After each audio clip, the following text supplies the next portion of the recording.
In today's extra video, we're going to talk about some life stuff, as in like things that can help you, that I'd hope to help you, or at least just tell you more about my path. I'm gonna turn this fan off, it's loud. I think we're gonna do kind of like a series of this stuff. We'll call it the Project Car series. Kind of something I've always thought about is like, you know, you build the car, it builds you back.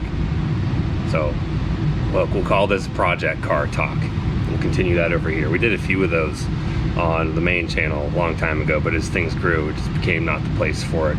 And now the place for it is here. The story of how I learned that it's not always what you know, it's who you know, goes back to me being, I don't know, 13, 14, 15, playing hockey, going to hockey games with my dad all the time. He was a season ticket holder for the Penguins. And one of my favorite things to do was wait around after the game until they cleaned the benches off. And sometimes the guy who would ever clean it out, he would throw the broken sticks over the glass. And people, whoever was standing there, could take it. You get a game-used NHL hockey stick. You would just walk out of there with that. I think I saw somebody walking out with one, and I'm like, how did they get that? I was a huge stick nerd back then. Like, I was, you know, I started learning about every single code and build pattern and blade patterns and molds and the way they fuse the shaft into the blade. Like, every detail, like how you could tell if a stick was painted like something but it was actually something else. Like, that happened. Manufacturers would paint a stick like whatever, but the build of the stick was actually a different stick. And I could figure all that out based on the codes that were stamped on it and the way the carbon weave looked, all that stuff. I was just like all about it. Tape jobs, I could look at a player's tape job and say, okay, they're using this kind of tape. They start at the toe, they work their way to the heel. Here's how you do that. Like, I got to the point where I was taping sticks for kids on my team because they sucked at it, and I was really good. I could do the literally like spot for spot exactly how a given NHL player would do it. Some kid would hand me a stick and say, "Can you tape my stick the Ovechkin way?" I'm like, okay, and it'd be great. And I just thought, man, it'd be really cool to be one of those people that goes out there and cleans the benches off after the game, because they looked like kids my age sometimes that were doing this. So I thought, maybe I could get a job working for the Penguins. That would be like the freaking coolest thing ever, because, you know, I'm not going to the NHL, but I could be a part of it this way. That's kind of my thought on that at the time. So I kept going down there, and I ended up getting a handful of sticks, and I would always hang them up in my bedroom. And after a while, my mom said, you should print out a picture and write on there, say, hey, thanks Danny for the sticks, here's what I do with them.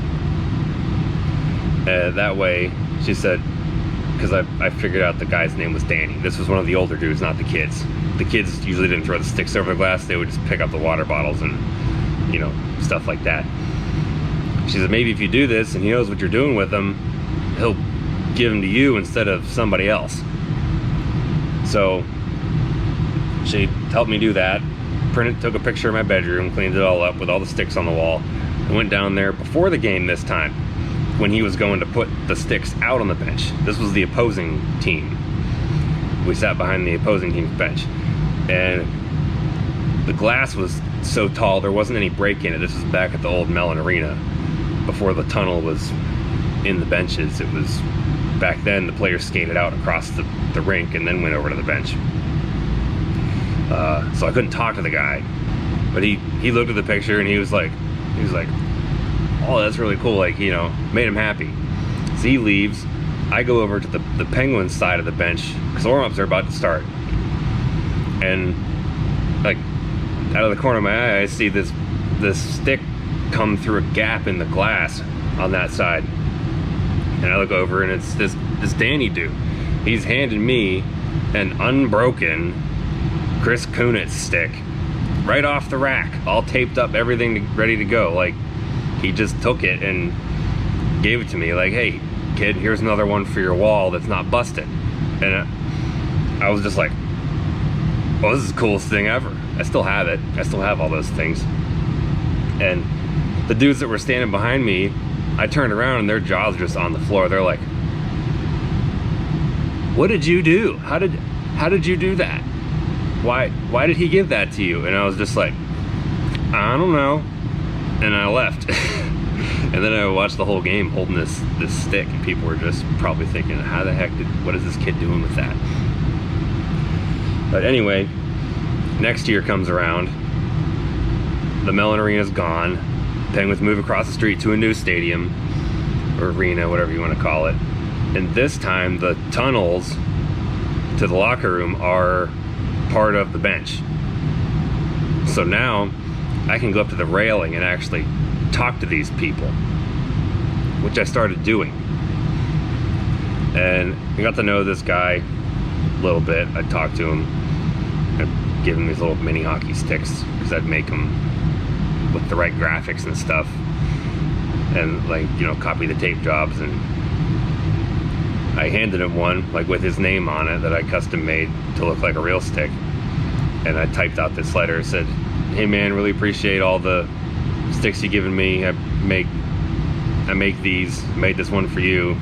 So now, you know, you have one of my sticks, I got some of your sticks. And then I put my email address on there.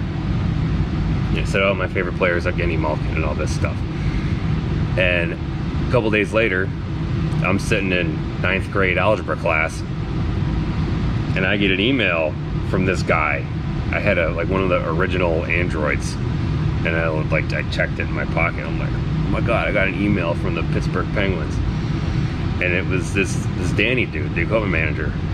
He said that he thought the mini stick was awesome. He said all the players in the locker room were like, holy crap, what is this thing? And they thought it was really cool. And he showed it to Evgeny Malkin because I had mentioned him, and he said he thought it was really cool. And I thought that was like the greatest thing ever, because you just, you know, you don't have contact with these people. This guy was like, you know, barely spoke English, first of all, and, you know, professional athletes, you don't just bump into in places. So the fact that my favorite player had this, you know, plastic, you know, knee hockey stick that I made, and he said it was cool, and I knew that happened, I was like, oh my god, this is the greatest thing ever.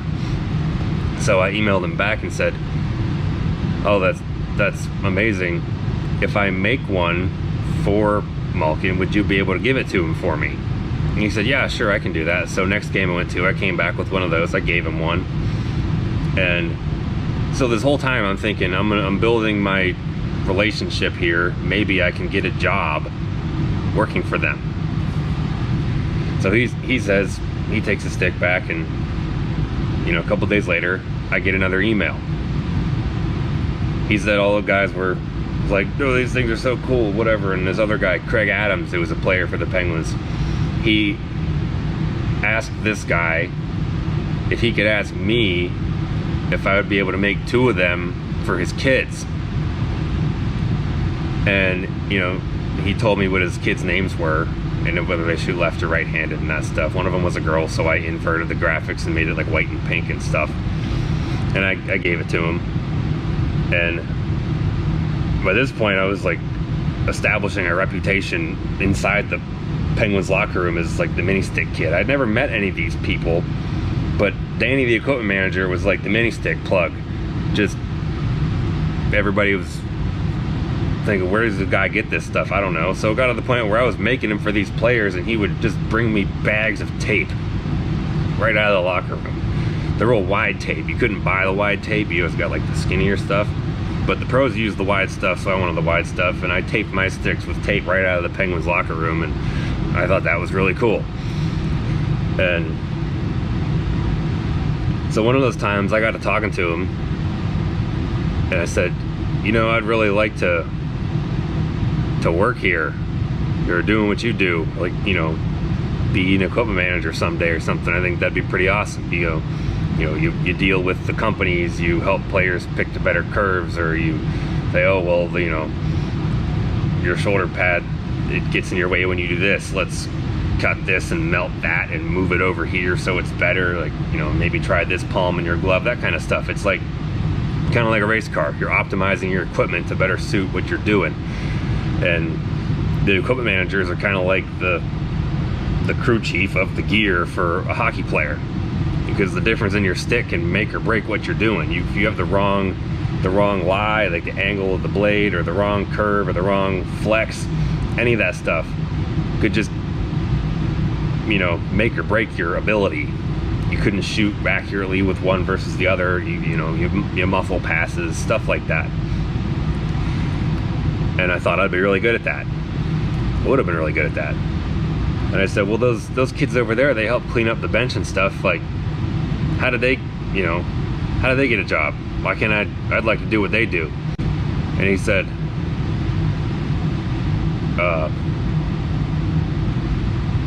he's like, oh, that's someone in management. That's like his sons or something. And I thought, huh?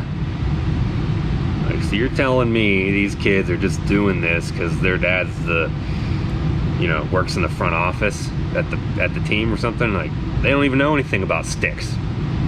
They just go pick up garbage. I'm way better than that. I could actually contribute to something, or be more valuable as time goes on. Like, I get old enough to drive, I get a car, and I could move up, be part of something. But so, like, whatever, if there's any opportunity to do anything, I want to do it. I'll freaking scrub the toilet, I'll take the trash out, whatever, anything. I'm down to do it. Wouldn't happen. Couldn't happen. Because my dad wasn't, he didn't work for the team. He didn't play for the team back in the 90s or whatever. Any of that stuff. It just wasn't there. So, and I asked this guy, I was like, well, how did you get your job here? And it turned out he worked for the Pittsburgh Pirates before that. He was an equipment manager for the Pirates.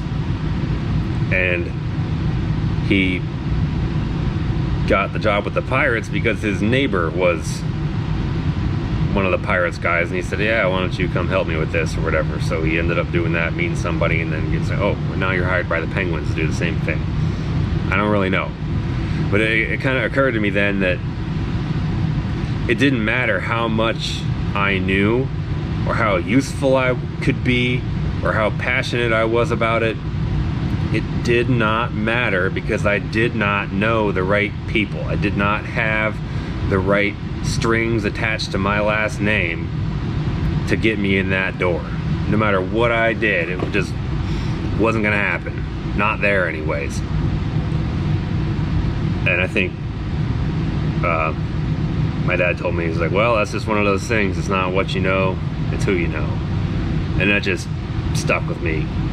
And I thought, well, if that's the case, I'm just going to try to know everybody, because you never know when somebody's going to be somebody's neighbor who works for the Pirates, and then and you end up somewhere you never thought you would be because you had a conversation with some Joe Schmo at a gas station or whatever.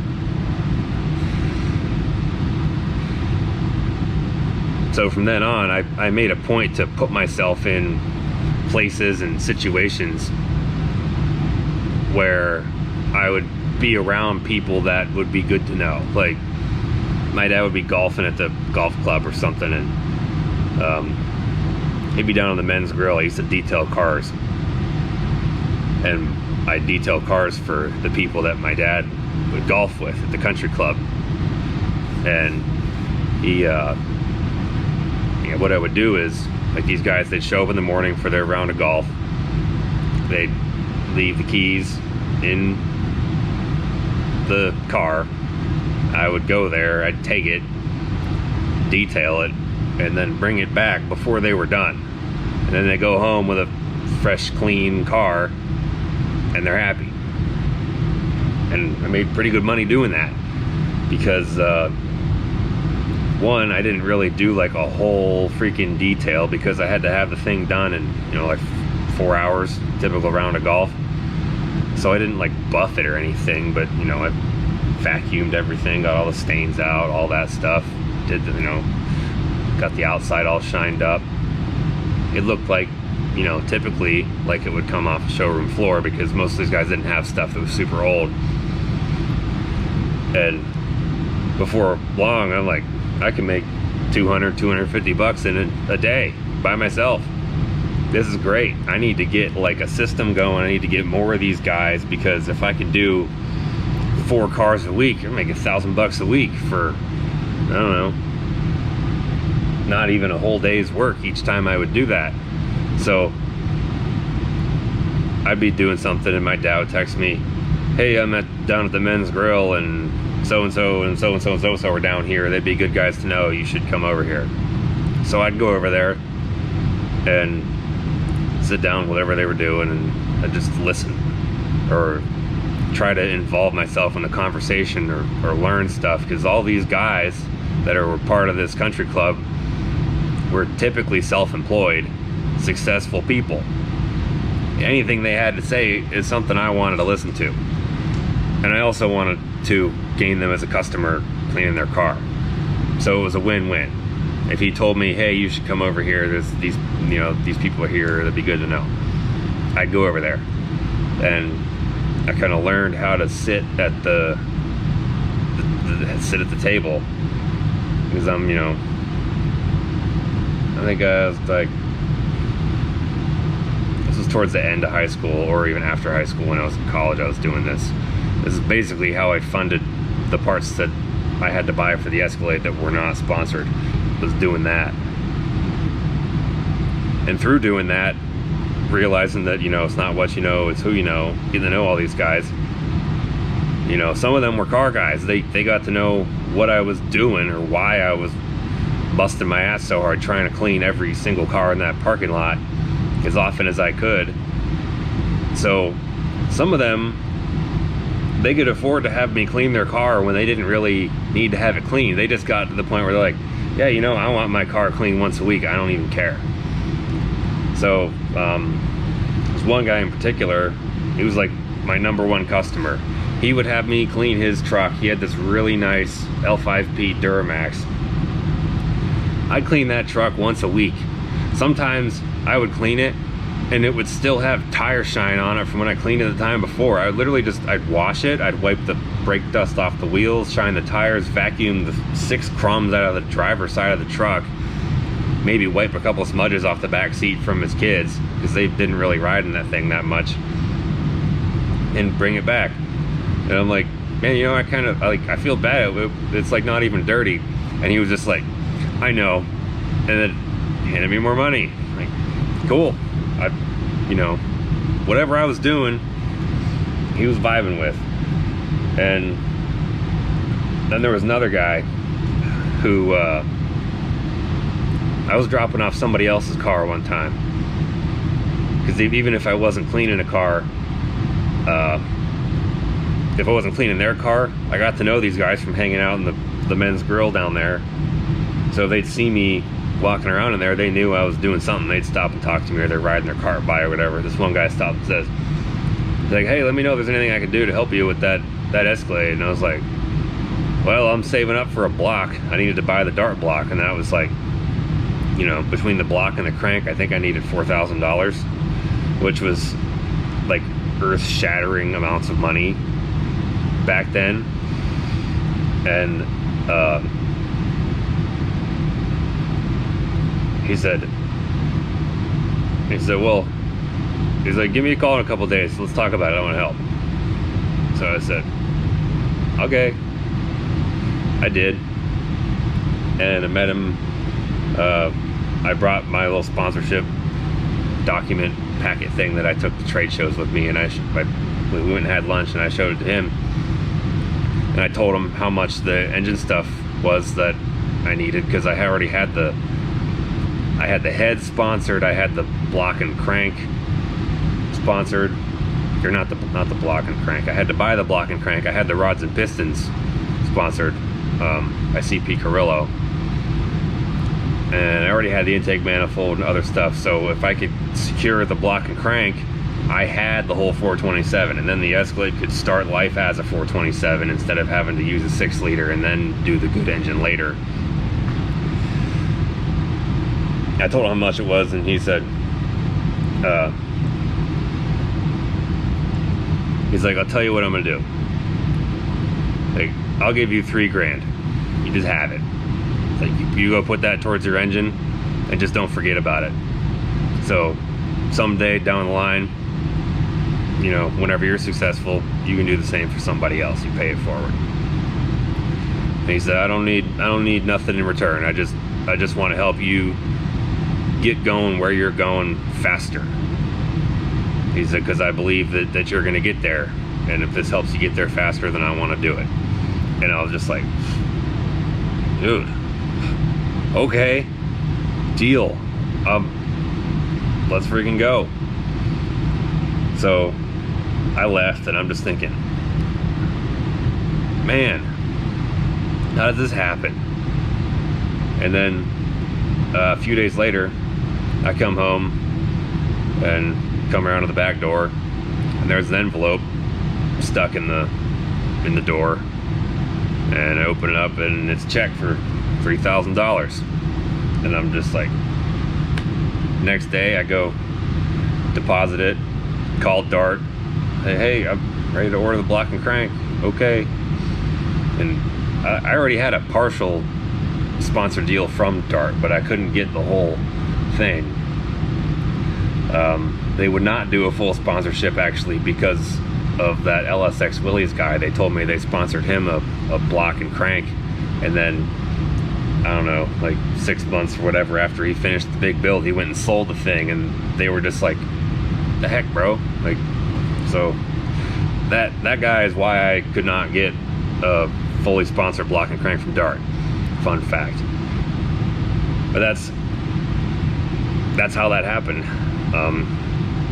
And it's not what you know, it's who you know. And you never even know who you know or anything like that. Like, everything, I'll say this, absolute importance, everything you do should build equity in what you are trying to do. And you gotta think about it like that. Every time you go somewhere and talk to somebody, and you know, anything, it all goes towards the same thing, because you never know who, you know, this guy over here is gonna, you know, talk to this guy over here, and you know, it's like, okay, this is a good dude, yeah, I liked him too. So now you're held in high regard among these two people that you didn't even know were talking, and then, oh, so their friend Billy Bob's sitting near him, and now his first impression of you is good, and you never met this guy, and maybe that guy has something coming up where it's something you want to do. You just never know. You got to be in that mindset of everything I'm doing is making a dent in the spot where I'm trying to make the dent to move forward. Everything is moving that needle forward just a little bit, like one step at a time. And if I hadn't made an effort to go get to know these guys these golf dudes at the Men's Grill down there, that wouldn't have happened. And I also started driving them for them too. They would pay me to basically chauffeur them around, like be their designated driver. And that was freaking awesome too, because you get a couple of them, they want to go to a hockey game or a Steeler game or a concert or something, and they want to drink and they don't want to drive. So I go show up, I drive their car, and I drop them off, and then I go, you know, dink around, do whatever I want to do in the city or whatever for 2 hours. Usually I just, you know, find somewhere to take a nap, or I'd go drive around and look at old buildings or something. And they'd say, hey, you know, we're ready to go. I'd go pick them up, take them back, and then, you know, they'd give me like $100, or sometimes if they were, I don't know, depends how much they drank. Sometimes they give me $200, and I'm just like, score, let's go. And then, you know, the one guy I drove for here brings their friend for something, and then their friend is like, oh, hey, you're this kid that drives you around, he's pretty good. So he goes, he's going to a concert with his wife, and that guy texted me. He said, "Hey, it's so and so. You drove me with this guy a couple weeks ago. I want to know if you could take me and my wife to this concert next week." And I'm like, yeah, I can do that. So then I started doing that too. So it was just like it all kind of wrapped together. It was different things, but it was the same network, and it was building a reliable reputation within that network of people, and it spreads through them. The best marketing is word of mouth. And I also learned a lot, because when I would drive these guys around, I'd ask them, like, "Oh, how did you start your business? When did you start doing that?" And I got, it was almost like listening to a podcast of, someone's success story, except they're sitting in the back seat telling it to me while I'm driving them wherever they're gonna go. And it was pretty awesome. Those were some good times. I would say if you're watching this and you have children, sons, daughters, whatever, and you live near a country club or golf club, you gotta tell them, like, hey, you gotta get a job at one of these places. If I was fortunate that my dad was involved in that, because he golfs all the freaking time. But if I wasn't, I thought, well, how could I remove that? How could I get into that same network without my dad being in there? Because that's a who situation. If I came from the outside, how would you cross that barrier? And I would say, you get a job being a caddy or bag boy or something at one of these golf courses. And I know for a fact, because I went to high school with a lot of these kids that were there. I knew them, they were my friends, that the same guys I would detail cars for and drive them around, they tip them way too much to carry their clubs around too. So you could establish the same type of like side hustle business from assimilating with this country club golfer dudes. And if your kid's looking for a job, tell them to go work at a country club and get to know every single freaking person in there that has something to say. They will learn stuff, and you could turn it into detailing or driving people or whatever. At the very least, you're going to learn things from people that are successful, and probably get paid more than you should just because they like you, and that's never a bad thing. If you like these kind of stories, let me know so we can do more of them. I don't even know what else to say. There's just a lot. Maybe that gave you some more insight. And all of that stuff is where I learned how to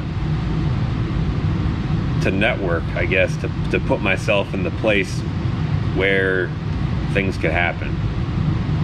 And those lessons are, they're ones that I still use today. Also, on a unrelated note, the boom tube shirts, we got more of those in stock. We were out of like extra large and all the like the 3, 4, 5, 6X, all those, we were out of those, but now we got more.